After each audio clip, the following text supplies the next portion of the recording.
الرحمن الرحیم نحمده ونصلی علی رسوله الکریم اما بعد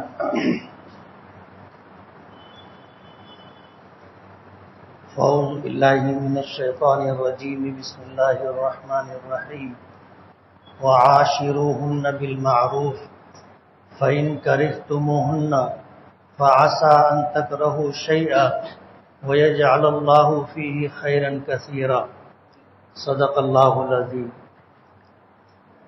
بزرگان محترم اور عزیز دوستو، قرآن کریم کی اس آیت کی پچھلے ہفتے بھی تلاوت کی تھی اور اسی کے ضمن میں خانگی امور کے متعلق ہماری گھریلو زندگی سے متعلق کچھ باتیں رکھی تھی۔ ظاہر بات ہے مسائل بے شمار ہیں اور وقت محدود ہوتا ہے، مقررہ وقت سے کچھ وقت بڑھ جائے تو بعض حضرات ایسے ہوتے ہیں جن کے اپنے مسائل ہوتے ہیں، انہیں تکلیف ہوتی ہے، اس لیے جو مقررہ وقت ہے کوشش ہوتی ہے کہ اسی وقت پر بات ختم ہو جائے، تو بات مکمل نہیں ہو پاتی۔ پچھلے ہفتے کی گفتگو پر کچھ ساتھیوں نے کچھ اور چیزوں کی بھی نشاندہی کی جو ہمارے گھروں میں عام طور پر وقوع پذیر ہے، جس کی وجہ سے گھر میں بے چینی رہتی ہے، ایک دوسرے سے ناراضگی رہتی ہے، مجبوری ہوتی ہے کہ اپنے درد کا، اپنی محرومی کا، اپنی گھٹن کا آدمی تذکرہ بھی نہیں کر پاتا، خاموشی کے ساتھ گھٹ گھٹ کر کے رہنا پڑتا ہے۔ ہمارے گھروں میں اس طرح کا ماحول ہے۔ تو پچھلے ہفتے جو گفتگو ہوئی تھی اس پر کچھ ساتھیوں کا تقاضا تھا کہ اس پر مزید گفتگو ہو، یہ وقت کی ایک بہت بڑی ضرورت ہے۔ قرآن کریم کی جس آیت کی میں نے تلاوت کی ہے اس کا ترجمہ یہ ہے کہ تم اپنی بیویوں کے ساتھ معروف طریقے پر زندگی گزارو، خوشگوار ماحول میں، اچھے حالات میں ان کے ساتھ اپنا وقت گزارو۔ وَعَاشِرُوهُنَّ بِالْمَعْرُوفِ، ان کے ساتھ بھلائی کے ساتھ رہو، یہ اللہ پاک کا حکم ہے۔ اسی کے ساتھ اللہ ہمارے خالق بھی ہیں، مالک بھی ہیں، ہمارا کوئی عمل اللہ سے پوشیدہ اور مخفی نہیں ہے۔ فرمایا فَإِن كَرِهْتُمُوهُنَّ، اگر ان بیویوں کے ساتھ رہتے ہوئے ان کی کچھ بات تمہیں ناگوار گزرے، تمہیں بھلی نہ لگے، کچھ ایسی چیزیں جو تمہیں پسند نہ ہو اور ان کی طرف سے سامنے آئے، فَإِن كَرِهْتُمُوهُنَّ فَعَسَىٰ أَن تَكْرَهُوا شَيْئًا وَيَجْعَلَ اللَّهُ فِيهِ خَيْرًا كَثِيرًا، ہو سکتا ہے کہ جو چیز تمہیں پسند نہیں ہے یا جو چیز تمہیں ناگوار گزر رہی ہے، مکروہ لگ رہی ہے، اس میں اللہ تعالیٰ نے تمہارے لیے خیر کثیر رکھا ہو۔ اور ظاہر بات ہے اللہ ہی بہتر جانتے ہیں کہ کس عمل کا کیا اثر ہوتا ہے، ہمیں نہیں معلوم۔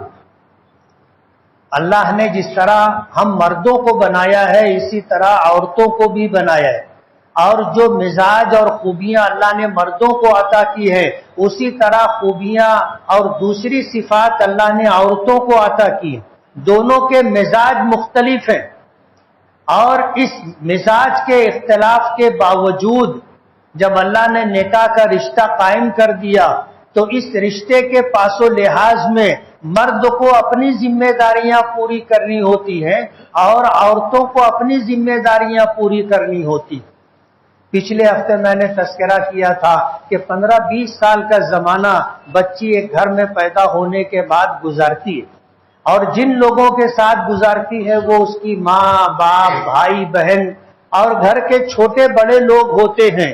ایک ماحول ہوتا ہے، اس ماحول میں وہ پل کر کے بڑی ہوتی ہے، اور ایک وقت آتا ہے کہ خدا کے بنائے ہوئے نظام کے تحت ماں باپ رشتہ تلاش کرتے ہیں یا رشتہ کہیں سے آتا ہے، اور پھر اس رشتے کے تعلق سے اگر لوگوں کا اتفاق ہو جاتا ہے تو رشتہ طے کر دیا جاتا ہے، اور ایک وقت آتا ہے کہ نکاح ہوتا ہے اور بیٹی رخصت کر دی جاتی ہے۔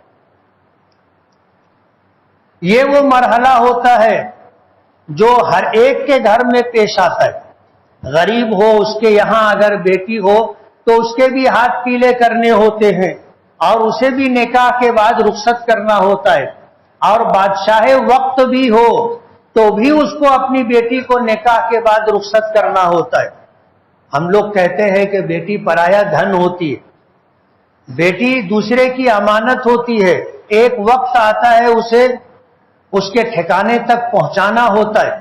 دنیا کا یہ نظام اللہ پاک نے بنایا ہے، اس لیے یہ موڑ جب بیٹی نکاح کے بعد گھر چھوڑ کر کے جاتی ہے، مردوں کو اس کا اندازہ نہیں ہو سکتا کہ وہ کتنا تکلیف دہ مرحلہ ہوتا ہے کہ وہ اپنے ماں باپ کو چھوڑ کر کے جا رہی ہے، بھائی بہنوں کو چھوڑ کر کے جا رہی ہے، جس گھر میں اس نے زندگی کے 15-20 سال گزارے، آج اس گھر کو خیر بات کہہ کے جا رہی ہے۔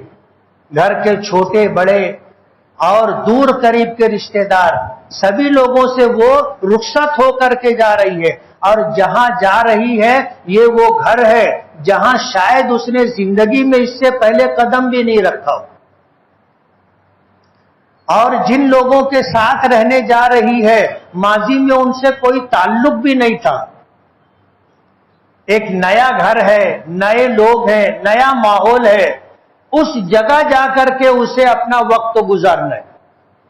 آپ سوچو کہ اگر آپ کو کسی ایسی جگہ پر بھیجا جائے جو آپ کے لیے نئی جگہ ہو، جن لوگوں کے ساتھ آپ کو رہنا ہے وہ لوگ ماضی میں کبھی آپ سے نہ ملے ہو، کس کا کیا مزاج ہے، کس کی کیا پسند ہے، کون کیسے رہنا پسند کرتا ہے، کچھ معلوم نہیں۔ ایسی جگہ اگر ہم کو جا کر کے رہنا پڑے تو آپ اندازہ کرو کہ کتنے اندیشوں کے ساتھ ہم جائیں گے۔ ظاہر بات ہے ہم مرد ہیں، مرد ہونے کی حیثیت سے ظاہر بات ہے ہمت اور طاقت، اور پھر کوئی ہماری ایسی مجبوری بھی نہیں ہے کہ ہم گھر سے باہر نہیں نکل سکتے، لیکن لڑکی کے ساتھ یہ مجبوری ہوتی ہے کہ وہ اس گھر سے اپنی مرضی سے باہر بھی نہیں نکل سکتی۔ ایسے ماحول میں لڑکی آتی ہے، اور میں نے پچھلے ہفتے عرض کیا تھا کہ دلہے کی ماں بہنیں پورا شہر گھوم کر کے پسند کر کے لاتی، نہ جانے کتنی جگہ جاتی ہیں، اور کسی نہ کسی وجہ سے کوئی چیز پسند نہیں آتی، رشتہ نہیں ہوتا، بہت ڈھونڈ کر کے چھان کر کے بہو کہو بھابھی کہو لے کر کے لوگ آتے ہیں۔ آنے کے بعد پھر گھر میں کیا ہوتا ہے سب کو پتہ ہے۔ گھر میں آنے کے بعد یہی لوگ جو ہے ایک وقت آتا ہے اس کو اپنا دشمن سمجھنے لگتے ہیں۔ اس لڑکی کا اس گھر میں ایڈجسٹ ہونا مشکل ہو جاتا ہے، اور اگر اپنی بیٹی ہو اور سسرال میں اگر ساس اس کے ساتھ اچھا سلوک کرے تو بہت اچھا گھر ہے، شوہر اس کا خیال رکھتا ہو تو بہت اچھا داماد ہے، شوہر اپنے ساتھ کھانا کھلاتا ہو تو بہت خیال رکھنے والا شوہر ہے، شوہر اگر اس کو گھمانے کے لیے کہیں لے کر کے جاتا ہو تو بہت اچھا داماد ہے۔ لیکن یہی کام اپنے گھر میں اگر اپنا بیٹا کرے،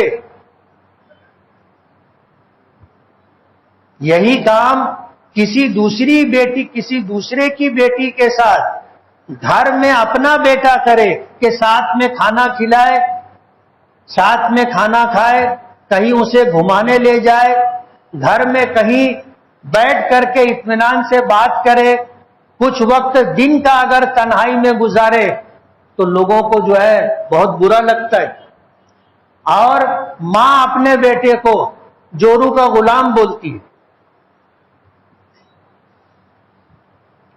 بیٹی کے ساتھ یہ سلوک ہو تو بہت اچھا، اور بہو کے ساتھ یہ سلوک ہو تو ہمارے گھر میں بیٹا جورو کا غلام بن جاتا ہے۔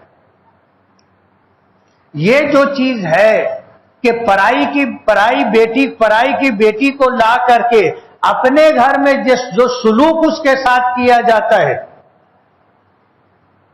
اگر اسے کہا جائے کہ ایک طرح کا ظلم ہوتا ہے، ایک طرح کی زیادتی ہوتی ہے اس کے ساتھ، اسے اپنا پن نہیں ملتا، یہاں آنے کے بعد اسے لوگوں کی سرد گرم نگاہوں کا نشانہ بننا پڑتا ہے۔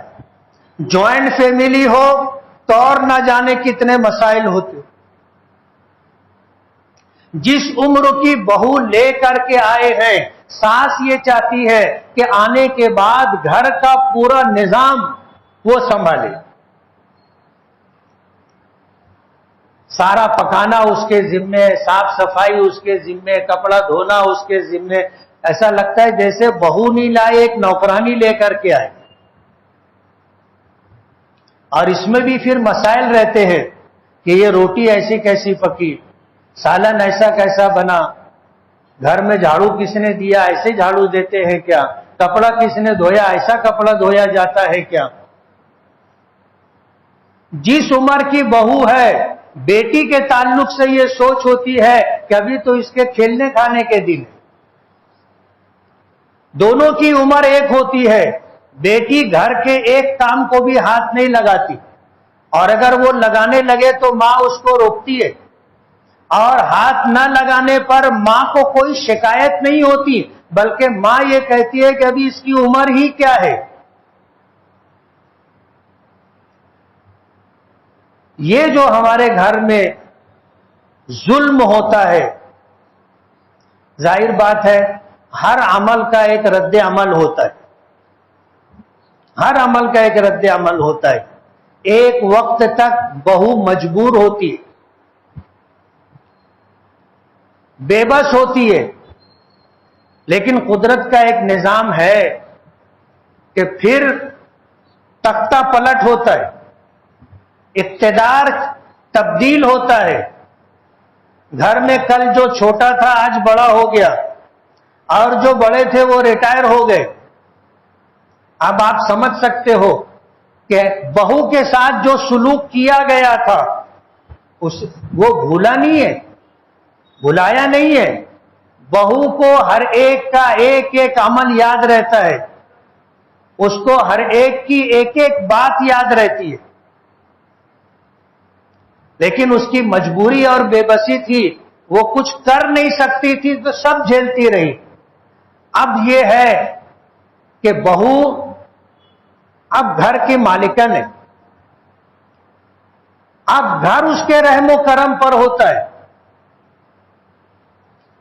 اور پھر اس کے بعد جو سلسلہ چلتا ہے کہ ماضی میں جو کچھ کیا گیا تھا آج اس کو بھگتنا پڑتا ہے، اور پھر ہمارے گھر میں یہ سلسلہ چلتا رہتا ہے۔ آج کوئی مظلوم ہے، کل وہ ظالم بن جاتا ہے۔ ظاہر بات ہے سب بہویں ایسی نہیں ہوتی کہ ماضی کا سب ظلم و بھلا دیا جائے، سب کی ہر بات ختم کر دی جائے، اور پھر خوشگوار اور حسن سلوک کے ساتھ زندگی گزاری جائے۔ ہر گھر میں ایسا نہیں ہوتا۔ تو یہ جو شکایتیں آتی ہیں، کبھی بہو کی طرف سے شکایت آتی ہے، پھر کبھی ایسا ہوتا ہے کہ ساس کی طرف سے شکایت آتی ہے۔ سماج میں جو لوگ ہیں ذمہ دار، ان کو یہ سب کچھ سمجھتا ہے اور ان کے کانوں تک یہ سب کچھ بات رہتی ہے۔ لیکن کہتے ہیں نا کہ ماضی آدمی کا پیچھا نہیں چھوڑتا۔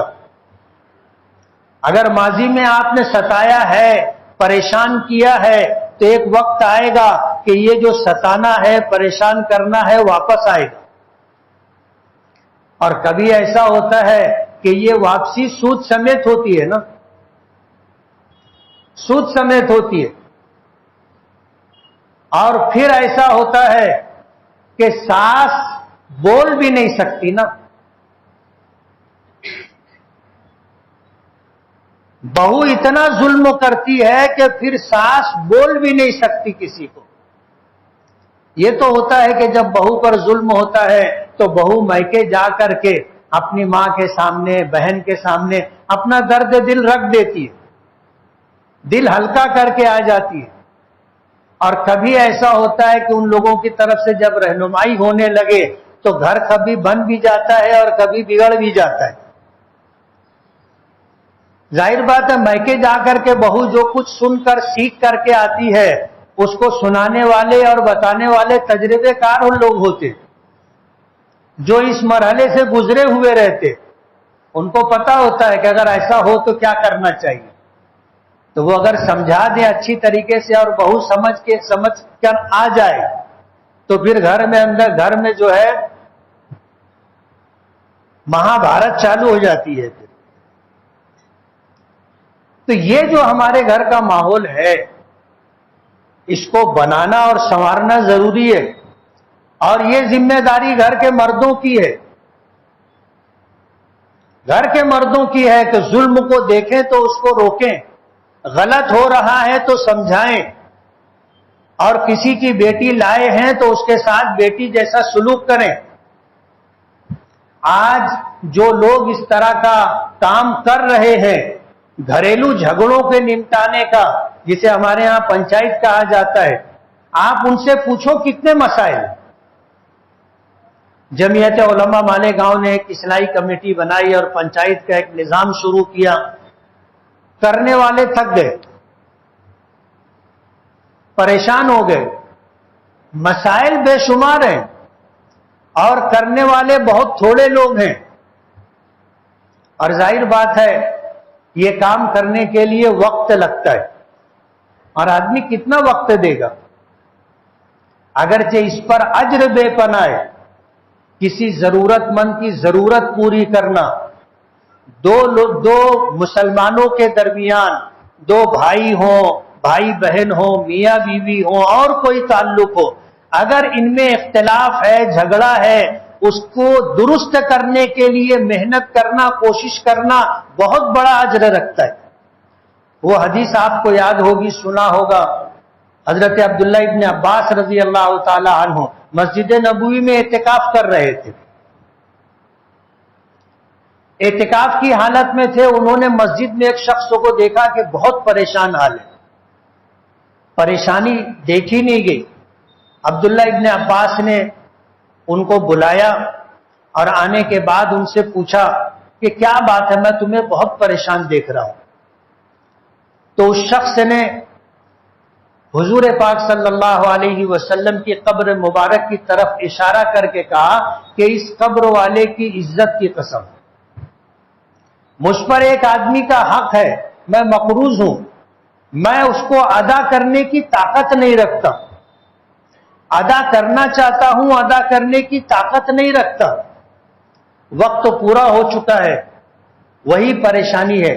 تو عبداللہ ابن عباس رضی اللہ تعالی عنہ نے فرمایا کہ کیا میں تمہاری سفارش کر دوں, تمہیں کچھ وقت اور کچھ مہلت دلوا دوں؟ تو انہوں نے کہا کہ ہاں. عبداللہ ابن عباس رضی اللہ تعالی عنہ اپنا جوتا اٹھا کر کے نکلنے لگے تو اس شخص نے روکا, یاد دلایا کہ حضرت آپ تو اعتکاف میں بیٹھے. تو عبداللہ ابن عباس رضی اللہ تعالی عنہ نے حضور پاک صلی اللہ علیہ وسلم کی قبر مبارک کی طرف دیکھا اور اشارہ کر کے یہ بات کہی کہ میں نے اس قبر والے سے ایک مرتبہ نہیں, دو مرتبہ نہیں, تین مرتبہ زیادہ سنا ہے کہ اگر کسی مسلمان کی حاجت روائی کے لیے کوئی شخص چلتا پھرتا ہے, اپنا وقت دیتا ہے, صلاحیت صرف کرتا ہے, تو اللہ تعالیٰ اس کے اور جہنم کے درمیان 3 ایسی خندق حائل کر دیتے ہیں جس کی مسافت زمین اور آسمان کے درمیان کی مسافت.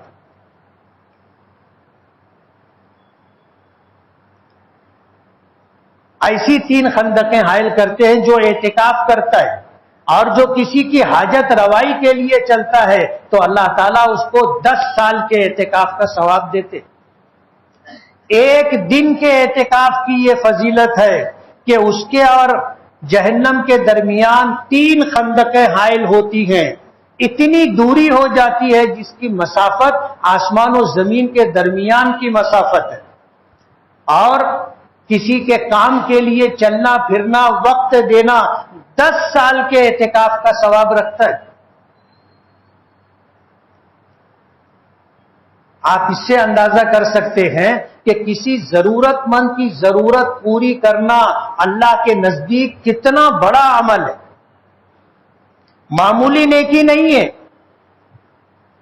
آج جو لوگ سماج اور معاشرے میں بلا معاوضہ اللہ کی رضا اور خوشنودی کے لیے اپنا وقت دیتے ہیں، میاں بیوی کے جھگڑے نمٹاتے ہیں، باپ بیٹے کے جھگڑے نمٹاتے ہیں، ماں بیٹے کے جھگڑے نمٹاتے ہیں، بھائی بھائی کے جھگڑے نمٹاتے ہیں، میراث کی تقسیم کے لیے کئی مرتبہ رات بھر بیٹھتے ہیں، آپ اندازہ کرو کہ انہیں کتنا اجر و ثواب ملتا ہوگا۔ لیکن آج جو لوگ مسائل حل کرنے والے ہیں وہ پریشان ہیں کہ مسائل اتنے آ رہے ہیں کہ ان مسائل کے لیے وقت دینا مشکل ہو رہا ہے۔ ظاہر بات ہے جب بیٹھتے ہیں تو ایسا تو نہیں ہے کہ بیٹھے اور 5 منٹ میں مسئلہ حل ہو گیا۔ مزاج تو ایسا لے کے لوگ بیٹھتے ہیں کہ پنچوں کی بات سر آنکھوں پر، پنڈال جہاں گرتا تھا وہیں گرے گا، یعنی پہلے سے طے کر کے بیٹھتے ہیں کہ ماننا نہیں ہے، جیسا میں چاہتا ہوں ایسا فیصلہ ہوگا تو مانوں گا، نہیں تو نہیں مانوں گا۔ ماں باپ کے انتقال کو 10 سال 20 سال گزر گئے، بھائی بہنوں کو حصہ نہیں دیتے، پنچ حضرات سمجھاتے ہیں تو ہمارے پکے محلے جیسے اسلام پورا ہے، نیا پورا ہے، بیل باغ ہے، یہ جو پکا ایریا ہے، یہاں پر لوگ ایسے ہیں جو پنچوں کو کہتے ہیں میں شریعت وریت کو نہیں مانتا۔ لوگ بولتے ہیں، ابھی پرسوں کی بات ہے، کچھ پنچ لوگ بیٹھے تھے اور وہاں پر جو حالات پیش آئے اس کے بعد انہوں نے مجھ سے تذکرہ کیا، تذکرے میں یہ بات انہوں نے کہی کہ جس کے ہاتھ میں ہے وہ کہتا ہے میں شریعت وریت کو نہیں مانتا، اور جو بہن تقاضا کر رہی ہے اس کو کہتا ہے تجھ کو جو کرنا ہو جا کر لے، میں حصہ نہیں دوں گا۔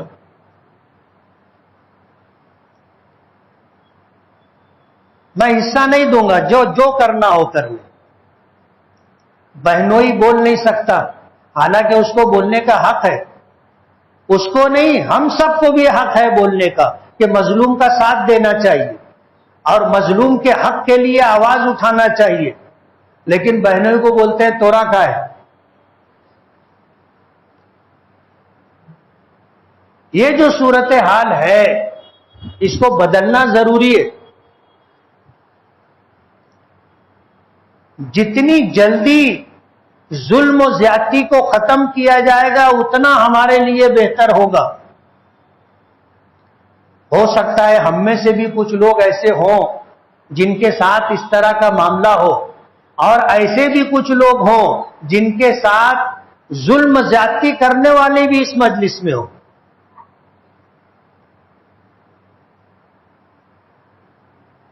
شریعت نے جو فیصلہ دیا ہے کہ مورث کے انتقال کے بعد جو جائیداد ہوتی ہے، جو کاروبار ہوتا ہے، وہ شرکت فاسدہ ہے۔ شرکت فاسدہ کا مطلب یہ ہے کہ ایک پارٹنرشپ وہ ہوتی ہے، ایک شراکت داری وہ ہوتی ہے جس میں لوگ اپنی مرضی سے شریک ہوتے۔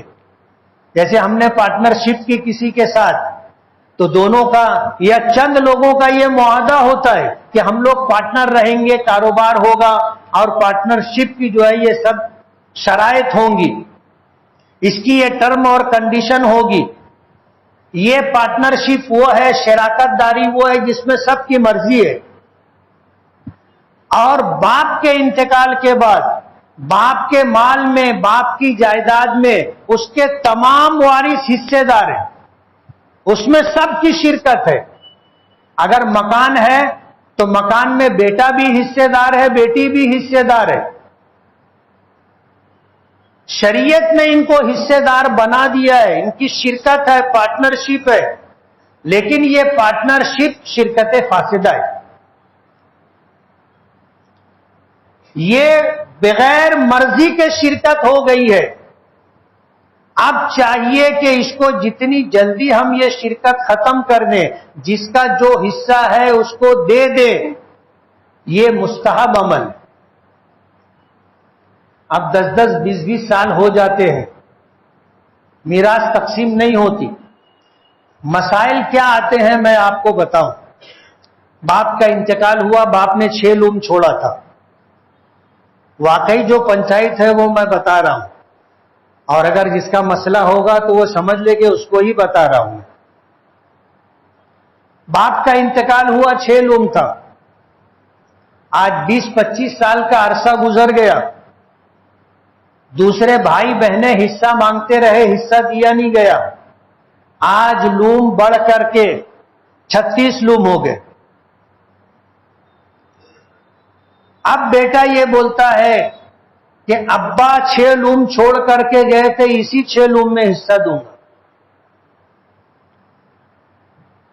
جبکہ شریعت یہ کہتی ہے کہ اس 6 لوم پر محنت کر کے جتنا اس پر اضافہ ہوا ہے وہ سب اس 6 لوم کے ساتھ ترکے میں شامل رہے گا، اور سب کے درمیان جیسے 6 لوم بٹتا اسی طرح یہ بڑھا ہوا 30 لوم بھی بٹے گا۔ اگر تمہیں 6 لوم میں حصہ دینا تھا، باپ کا انتقال ہوا، مٹی دے کر کے آئے تھے، بیٹھ کے بٹوارا کر لینا تھا 6 لوم کا۔ یہ 6 لوم سب کا ہے، اکیلا ایک کا نہیں ہے، لیکن جس کے ہاتھ میں کاروبار تھا وہ لے کر کے بیٹھا رہا، اس لوم سے کماتا رہا، کسی کو کچھ نہیں دیا۔ میں آپ سے پوچھتا ہوں کہ ہماری بہنیں جو ہمارے کاروبار میں ہماری پارٹنر ہیں، ہم ہر ہفتہ اپنے کاروبار سے ایک بڑی رقم نکالتے ہیں گھر خرچ کے نام سے۔ اگر ہم نے 5,000 روپیہ نکالا، ایک بھائی ایک بہن اگر ہے مثال کے طور پر، بھائی نے 5,000 روپیہ نکالا تو بہن کا کتنا حصہ بنا؟ کبھی دیا جاتا ہے؟ بولو، ایک آدمی اگر ہو مجمع میں جو یہ کرتا ہو تو ہاتھ اٹھائے۔ نہیں اٹھے گا، مجھے پتا ہے۔ اس لوم کارخانے کاروبار کی آمدنی سے ہر ہفتہ ہم اپنا گھر خرچہ نکال رہے ہیں۔ بہن کو آپ نے کیا دیا؟ 1 روپیہ آپ نے نہیں دیا۔ 20 سال تک بہنوں کا یہ حق تم نے مارا ہے، اسے نوٹ کر لینا۔ باپ کے انتقال کو 20 سال گزر گیا، 20 سال تک آپ نے میراث تقسیم نہیں کی، باپ کے کاروبار سے اپنا سارا خرچہ آپ نکال رہے ہو۔ لوگ اس میں حج بھی کرتے ہیں نا، اس کمائی سے حج بھی کرتے ہیں، اس کمائی سے عمرہ بھی کرتے ہیں، اور بہن کو 1 روپیہ بھی نہیں دیتے۔ سال میں 1 جوڑا کپڑا دیا جاتا ہے، کتنی بہنوں کو یہ شکایت ہے کہ بھیا اس سال تو کپڑا بھی نہیں بنائی۔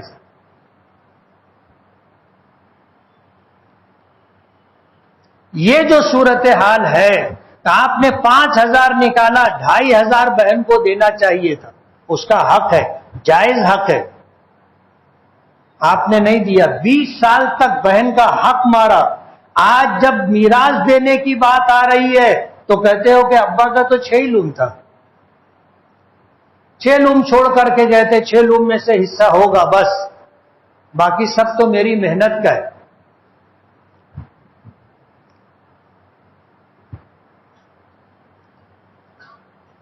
شریعت کا حکم ہے، مورث کا انتقال ہو میراث تقسیم کر لینا چاہیے،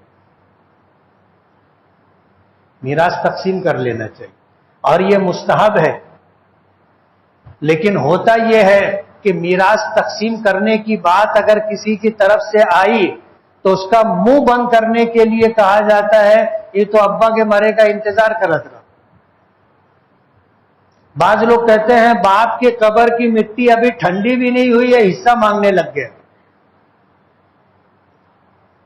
تو ہمارے گھروں میں جو یہ صورتحال ہے، غیر شرعی صورتحال، ظلم و زیادتی سے اگر اس کو تعبیر کیا جائے تو غلط نہیں ہوگا، کہ گھر میں جو کاروبار ہاتھ میں رکھنے والا ہے اس کے لیے سب کچھ ٹھیک ٹھاک ہے، باقی لوگوں کو تو کھانے کے ساتھ صرف اٹھان ملتی ہے نا، اور بہنوں کو کچھ بھی نہیں ملتا۔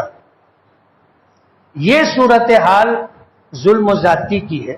پچھلے ہفتے میں نے اسی عنوان پر کہا تھا کہ یہی وہ ظلم ہے جو اللہ کو ناراض کرتا ہے، اور اللہ ناراض ہو تو پہلا کام یہ ہوتا ہے اللہ بارش روک لیتا ہے،